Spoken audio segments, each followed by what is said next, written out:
સત કૈવલ સાહેબ, સત કૈવલ વિદ્યા મંદિર, પરમગુરુ પાઠશાળા સંકુલ.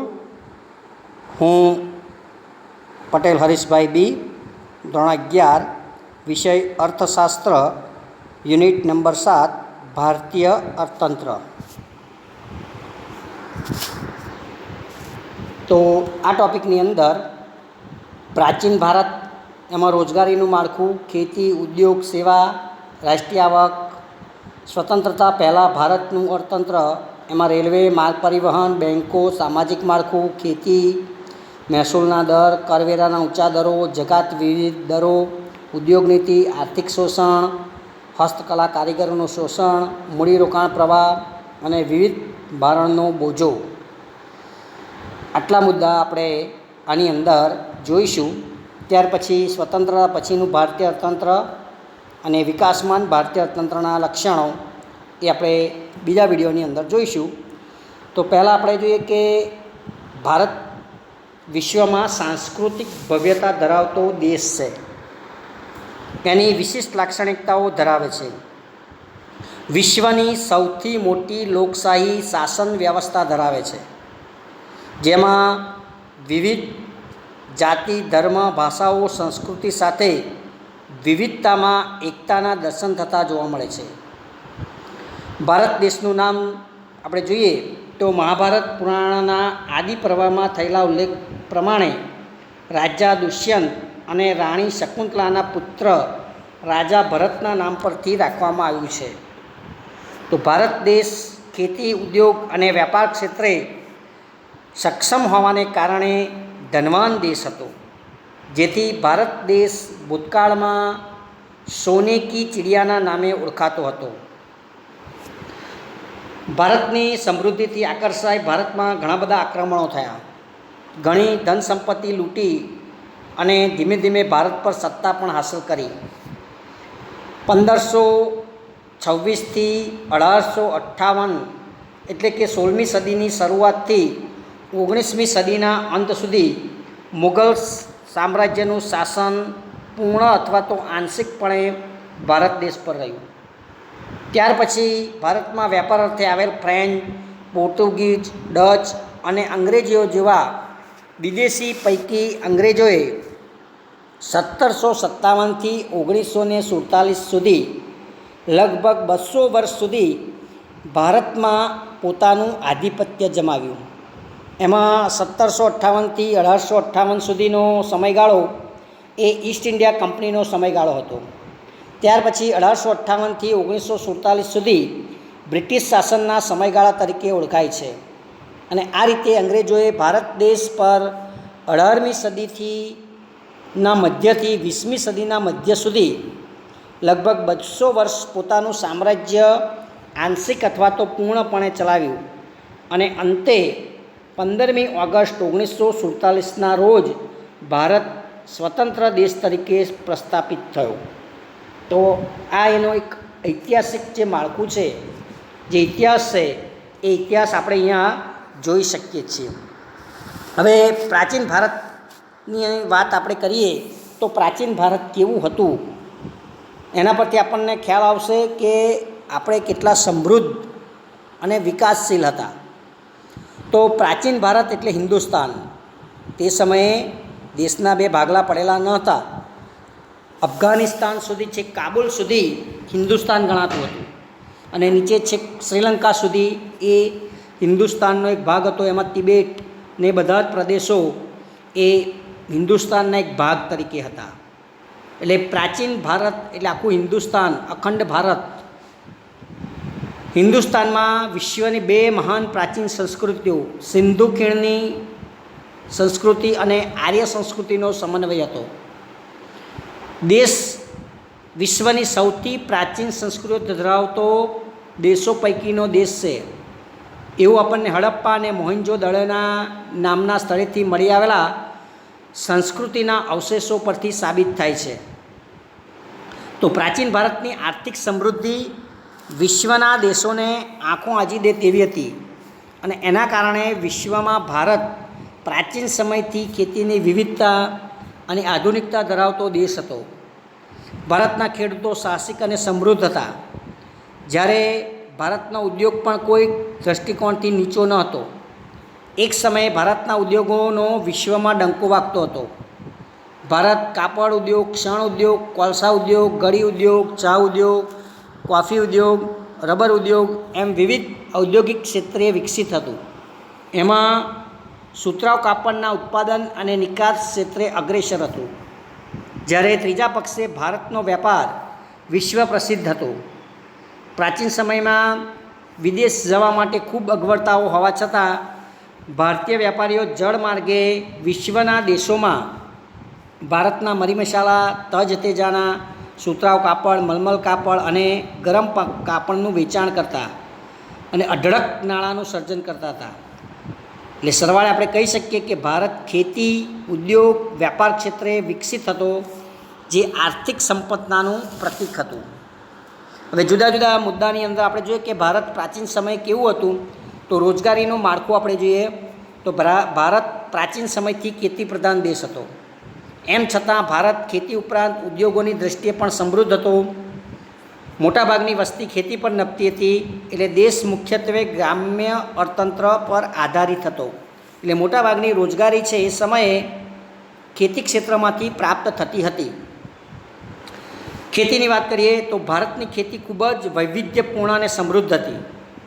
એના કારણે ગ્રામ્ય વિસ્તારો સ્વાવલંબી હતા. એટલે દરેક વ્યક્તિ પોતાને જોઈતું પોતે ઉત્પન્ન કરતા હતા. ગ્રામ્ય વસ્તી પોતાની જરૂરિયાતની વસ્તુઓ જેવી કે અનાજ, શાકભાજી, ફળફળાદી, કપડાં, પગરખાં, પશુપાલન અને ખેતીજન્ય વસ્તુઓનું ઉત્પાદન કરતા. અને એના કારણે એમનું જીવન ખૂબ જ સુખાકારીવાળું હતું. સાદું પણ ખૂબ જ સુખ સમૃદ્ધિથી ભરેલું એ સમયનું જીવન હતું. ઉદ્યોગોની વાત કરીએ તો ઇતિહાસકાર ટી રાય ચૌધરીના મત પ્રમાણે 19મી સદી પહેલાં ભારત ઔદ્યોગિક પેદાશોનું ઉત્પાદન કરનાર એક અગ્રગણ્ય દેશ હતો. એટલે કે આખા વિશ્વમાં ઔદ્યોગિક પેદાશોનું ઉત્પાદન માત્ર ભારતમાં થતું હતું અને આખા વિશ્વની અંદર એ પહોંચાડવામાં આવતું હતું. ભારતમાં મુખ્યત્વે સુતરાઉ અને મલમલ કાપડની નિકાસ કરતો હતો. એ ઉપરાંત કાચું રેશમ, ગરમ કપડાં, શાલ, તાડપત્રીઓ, મૂર્તિઓ, ગળી એનું પણ ઉત્પાદન કરી અને નિકાસ ભારતમાંથી કરવામાં આવતી હતી. એટલે ઉદ્યોગ ક્ષેત્રે પણ આપણે એટલા જ આગળ હતા. સેવા ક્ષેત્ર જોઈએ તો લગભગ ઈસવીસન પૂર્વે 600માં પ્રાચીન ભારતમાં વિવિધ ચિહ્નોવાળા સિક્કા બનાવવામાં આવતા હતા. ખાસ કરીને આ સમયમાં વિવિધ વેપારી ગતિવિધિઓ તેમજ શહેરી વિકાસ માટે પણ સીમારૂપ કામકાજ કરવામાં આવ્યું હતું. રાજકીય એકતા, સામર્થ્ય તેમજ સૈન્ય સુરક્ષાને કારણે ખેત ઉત્પાદકતા અને વ્યાપારમાં અસાધારણ વૃદ્ધિ નોંધવામાં આવી હતી. દાખલા તરીકે લોથલ ખાતે મળેલ જે નગર વ્યવસ્થા છે એ એના પુરાવાઓ છે. ત્યાં ગંદા પાણીના નિકાલની વ્યવસ્થાઓ, રોડ, રસ્તા, દીવાબત્તી આ બધી જ સેવાઓ એ સમયે પણ ઉપલબ્ધ હતી. એટલે એની નગર વ્યવસ્થા પરથી આપણે જોઈ શકીએ છીએ કે એ સમયે સેવાઓ ક્ષેત્રે પણ ભારત અગ્રેસર હતું. રાષ્ટ્રીય આવક જોઈએ એટલે કે આર્થિક સમૃદ્ધિ, તો આર્થિક ઇતિહાસકાર અંગુસ મેડિસનના જણાવ્યા પ્રમાણે ભારત વિશ્વનું સૌથી મોટું અર્થતંત્ર હતું. આખા વિશ્વની અંદર સૌથી મોટું અર્થતંત્ર જોઈએ તો એ ભારત એટલે કે હિન્દુસ્તાનનું હતું. મૌર્ય રાજાના સમયકાળમાં ભારતીય અર્થતંત્રના ઘણા અગત્યના અને વિકાસલક્ષી નિર્ણયો લેવામાં આવ્યા હતા. અને એક એવો સમય હતો જ્યારે આખું ભારત એક રાજાના નેજા હેઠળ આવ્યું હતું. એટલે કે 16મી સદીના મુઘલ શાસન દરમિયાન ભારતીય અર્થતંત્ર વિશ્વના આવકના 25% આવક ધરાવતું હતું. 17મી સદીના અંત સુધીમાં મુઘલ શાસન વિકાસ પામ્યું અને દક્ષિણ એશિયાનું 90% શાસન એમની સત્તામાં આવ્યું. એના કારણે એક સમાન કરવેરા અને જકાત નાખવામાં આવી. વર્ષ ઈસવીસન 1700માં ઔરંગઝેબના શાસનકાળમાં ભારતની રાષ્ટ્રીય આવક 10 કરોડ પાઉન્ડની હતી. એટલે એ સમયે 10 કરોડ પાઉન્ડ એટલે બહુ મોટી રકમ એ ભારતની રાષ્ટ્રીય આવક હતી. ત્યારબાદ વિદેશી પ્રજાનું ભારતમાં વેપાર આગમન થયું અને આપણને ખબર છે કે પડતીની શરૂઆત ત્યાંથી આપણી થઈ. તો આ ભારતની અંદર તમામ ક્ષેત્રની અંદર એક સુવર્ણકાળ હતો. અને ધીરે ધીરે પછી એ અસ્ત પામ્યો. ત્યાર પછી આપણે જોઈએ કે સ્વતંત્રતા પહેલાંનું ભારતનું અર્થતંત્ર, કે એની અંદર કેવી રીતના આપણે પછાત દશામાં આવ્યા. તો અંગ્રેજો ભારતમાં આવ્યા ત્યારથી ભારતીય ખેતી, ઉદ્યોગ અને વેપાર જે જહાજો લઈ ભોગવતા હતા, ભારતનું નામ વિશ્વ વિખ્યાત હતું. એમાં સુતરાઉ કાપડ, મલમલ કાપડ, તાંબા પિત્તળના વાસણો, ગરમ કપડાં, મરી મસાલા, તેજાના, લોખંડના ઓજારો, આ બધાની વિશ્વમાં માંગ હતી. અને ભારતના ગ્રામ્ય વિસ્તારો સુખી અને સંપન્ન અને સ્વાવલંબી હતા. ગૃહ ઉદ્યોગો અને નાના પાયાના ઉદ્યોગોનો વ્યવસ્થિત વિકાસ થયો હતો. ભારતના વેપારમાં નિકાસો પ્રાધાન્યતા ધરાવતી હતી. અને આ રીતના ભારતનો એક સુવર્ણકાળ હતો, જેના કારણે વિદેશી પ્રજાનું ભારત પ્રત્યે આકર્ષણ વધ્યું અને પ્રથમવાર વેપાર અર્થે ભારતમાં એ લોકોનું આગમન થયું. તો ભારતમાં આવેલ વિદેશી પ્રજામાં ફ્રેન્ચ, ડચ, પોર્ટુગીઝ અને અંગ્રેજો આવ્યા. શરૂઆતમાં માત્ર વેપાર પર જ એ લોકોએ ધ્યાન કેન્દ્રિત કરતા, પરંતુ સમય જતાં આ વિદેશી પ્રજાઓ વચ્ચે ઘર્ષણ વધ્યું.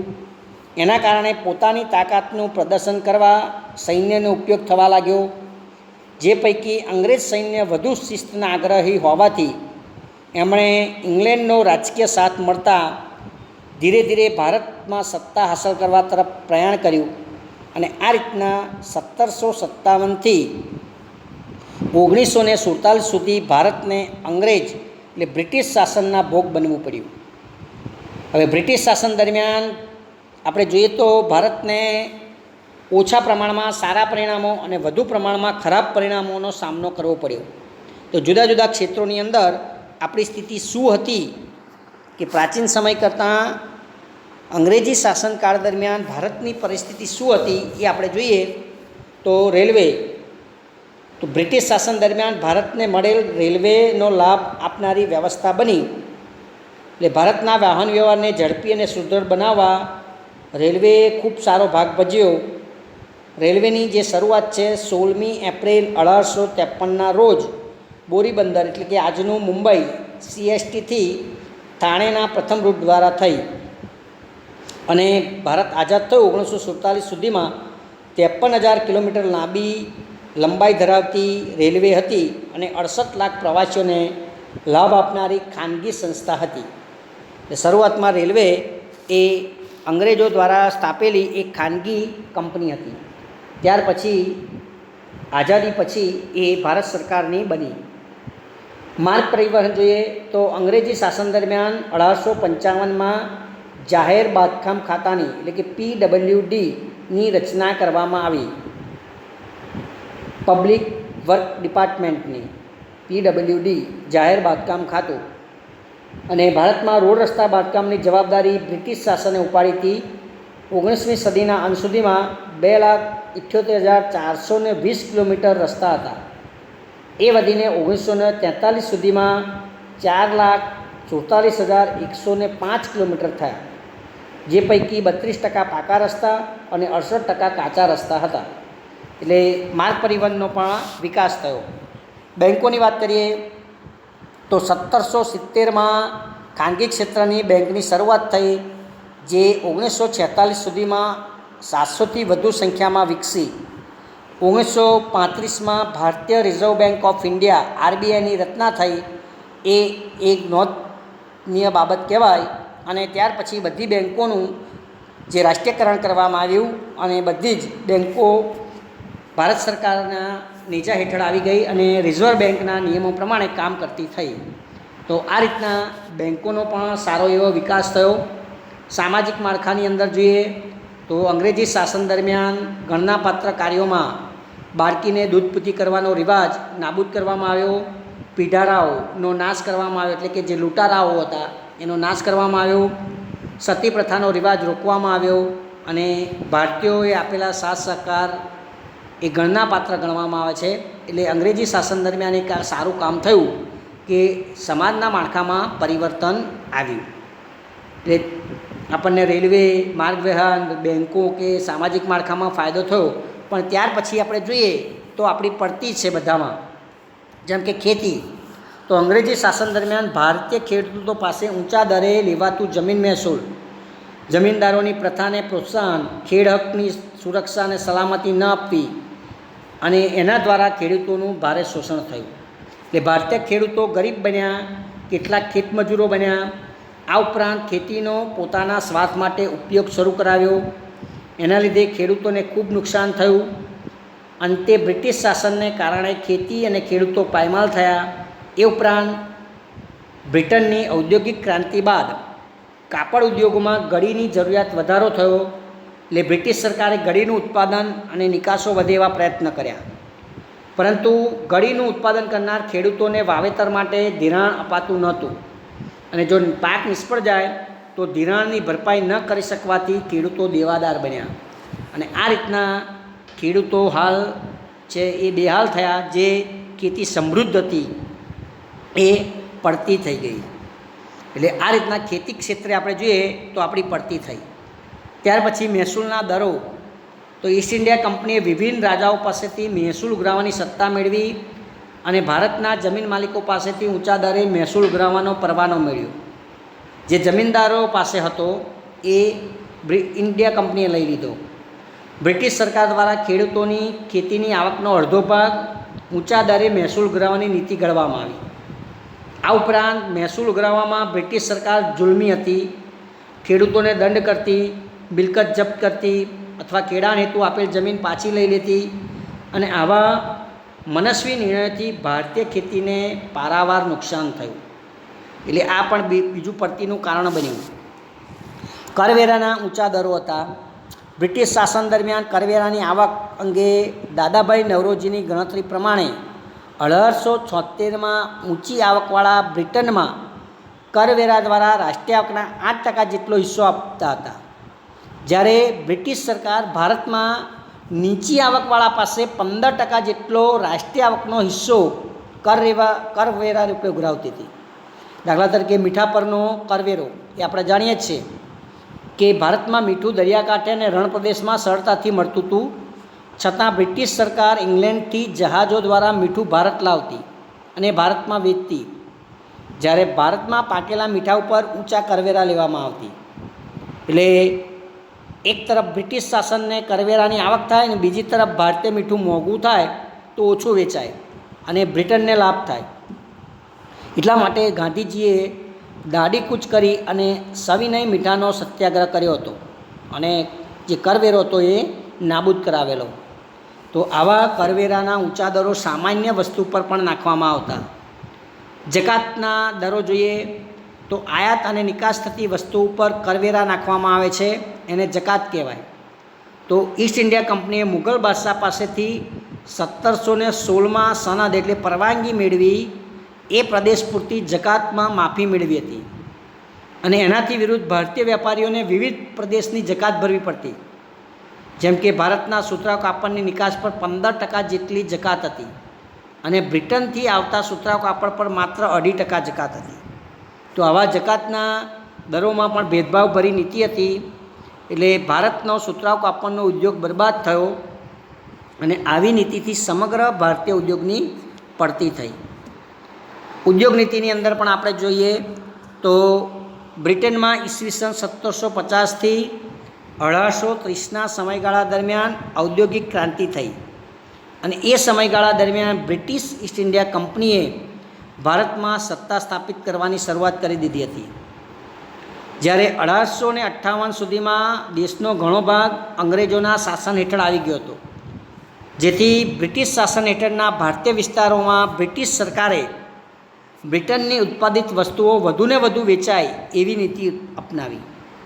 એટલે ભારતીય ઉદ્યોગપતિઓ છે એ નિરુત્સાહી બન્યા અને વિકાસના માર્ગે આગળ વધવાને બદલે એમની પડતી થઈ.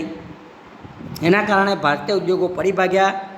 એના કારણે શ્રમિકોની બેકારી વધી, એમને ફરી ખેતી તરફ વળવાનો કારણભૂત બન્યા, જેથી શ્રમિકોનું ખેતી પર ભારણ વધ્યું. તો આ રીતના ઉદ્યોગોની પણ પડતી થઈ.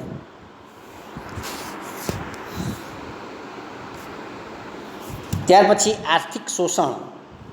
તો બ્રિટિશ અર્થતંત્રને સુદૃઢ કરવાના આશયથી ઈસ્ટ ઇન્ડિયા કંપની અને બ્રિટિશ સરકારે એવા પ્રકારની વ્યૂહરચનાઓ અપનાવી કે જેના દ્વારા માત્ર બ્રિટિશ અર્થતંત્રને લાભ થાય એવો ખાસ કરીને એવી વ્યાપાર નીતિઓ અપનાવી જેના દ્વારા ભારતીય સાધનોનો મહત્તમ ઉપયોગ કરી અને બ્રિટનના ઉદ્યોગોનો વિકાસ થાય. આ ઉપરાંત એમને ખેતી નીતિ અને ઉદ્યોગ નીતિઓ પણ બ્રિટનમાં વિકાસને પ્રોત્સાહક હતી.